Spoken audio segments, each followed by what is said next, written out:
मुंबईकरांकरता शेवटची निवडणूक, मराठी माणसाकरता शेवटची निवडणूक. बंधू भगिनींनो, ही मुंबईकरांकरता शेवटची निवडणूक नाही, ही मराठी माणसाच्या अस्तित्वाची निवडणूक नाही.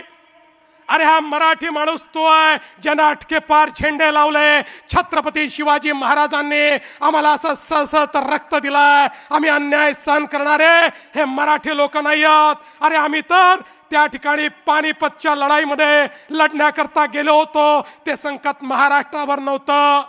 अहमद शाह अब्दालीने त्या ठिकाणी पत्र लिहून कळवलं होतं मराठ्यांना की तुम्ही केवळ सिंध, पंजाब आणि बलुचिस्तान हे माझा आहे म्हणून सांगा, उर्वरित संपूर्ण भारत हा मराठ्यांचा आहे म्हणून मी त्या ठिकाणी त्याला मान्यता देतो. पण मराठे थांबले नाही, कारण आपल्या भारताचे तुकडे होत होते आणि तिथे जाऊन लढलाले आम्ही मराठे आहोत. आणि तुम्ही या ठिकाणी आम्हाला सांगता आपलं अस्तित्व संपून जाईल. अरे मराठी माणसाच्या अस्तित्वाची लढाई नाही आहे, तुमचं अस्तित्व पणाला लागलेलं आहे. आणि म्हणून पुन्हा एकदा सांगतो, तुम्ही म्हणजे मराठी नाही, तुम्हीच म्हणजे महाराष्ट्र नाही, तुम्ही म्हणजे मुंबई नाही.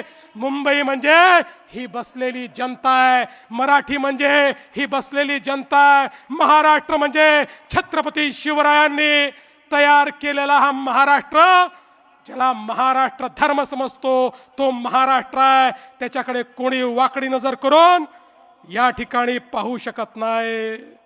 पण बंधू भगिनींनो, खऱ्या अर्थानं आपण बघा, या ठिकाणी आता काही लोकांनी काल माझीच नक्कल केली.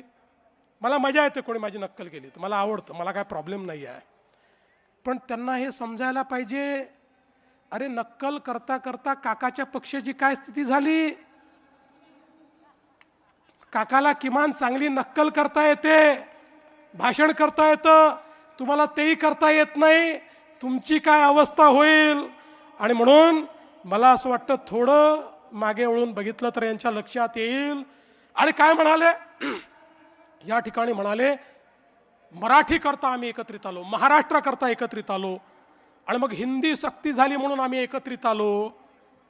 पहिल्यांदा सांगतो, या महायुतीच्या सरकारमध्ये महाराष्ट्रामध्ये फक्त मराठी सक्तीची, फक्त मराठी सक्तीची. आम्ही सांगितलं त्रिभाषा सूत्रामध्ये इतर कुठली भाषा तुम्हाला शिकायची असेल ती शिकण्याची तुम्हाला मुभा आहे, पण सक्तीची मराठी असणार आहे. पण एकदा पुन्हा सांगू इच्छितो, या गजनी लोकांना जे विसरले आहेत, तो गजनी पिक्चर आला होता ना, तसे गजनी आहेत. म्हणून एकदा क्रोनॉलॉजी सांगतो, या राज्यामध्ये हिंदी सक्ती करणारे कोण. खरं म्हणजे या ठिकाणी राज ठाकरेजी तुम्ही पण ऐकून घ्या, 21 सप्टेंबरला उद्धव ठाकरेंनी घोषणा केली, या ठिकाणी नवीन एज्युकेशन पॉलिसीवर, त्रिभाषा सूत्रावर आम्ही समिती तयार करतोय. 16 ऑक्टोबर 2020 ला डॉक्टर माशेलकर समिती तयार झाली.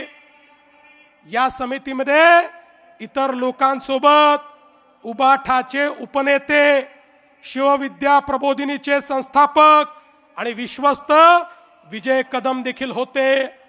समितीतल्या 18